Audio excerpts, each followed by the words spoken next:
Hi everyone, my name is Marianne Ingheim. May is Mental Health Awareness Month, and what I've been doing is reading short pieces from my book, Out of Love, Finding Your Way Back to Self-Compassion, with the hope that these readings will inspire you to be kind to yourself. Okay, so this piece is called Hustling for Our Worthiness. My grandmother wanted me to achieve great success and marry a rich man. She used to say that because I'd been given many talents, it was my duty to achieve great things, which of course fueled my fear of failure. Her compliments about my beauty and intelligence, which were aimed at boosting what she considered to be my low self-esteem, left me feeling like my worthiness was precariously based on these things. When I failed at something, she would comfort me by raising her fist in defiance and declaring, "You're gonna show them all what a pretty, smart, talented young woman you are."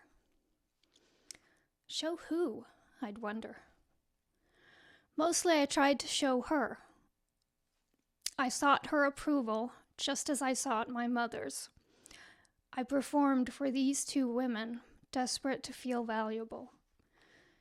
In the process, I got myself stuck in my grandmother's achievement trap and my mother's perfectionism trap.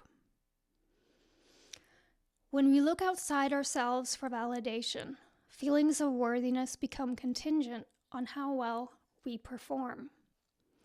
As a result, we begin to, quote, hustle for our worthiness by constantly performing, perfecting, pleasing, and proving, as Brené Brown puts it. That's exactly what I did, hustled for my worthiness by trying to perform perfectly, please people, and prove my worth.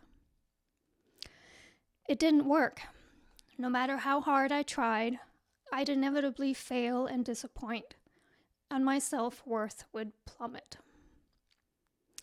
One of the criticisms of the self-esteem movement is that self-esteem is dependent on external events and outcomes, meaning that we feel okay about ourselves as long as we're successful.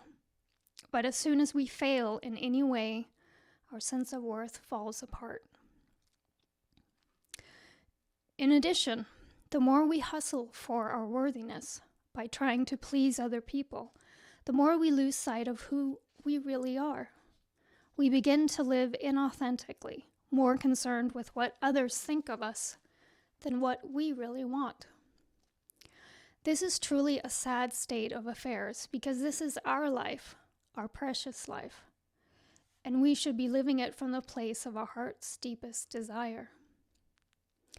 True worthiness is not contingent on how well we perform. Not only that, it's not something anyone can give us. It can only be found within ourselves. Self-compassion can help us feel worthy. Unlike self-esteem, it's not dependent on external events or outcomes. Whether or not we succeed, we can have compassion for ourselves, and thus our sense of self-worth can remain intact. Self-compassion reminds us that we're worthy before we achieve anything at all, whether or not we achieve anything. Our worthiness isn't based on anything we do. We're worthy simply because we are. Self-compassion reminds us that we don't have to hustle for our worthiness. Who are you most trying to impress? Whose approval are you seeking? Why? Does your self-worth hinge on your performance or achievement? Do you feel worthy even when you fail? Is the desire to please others keeping you from doing something? Thank you all for listening.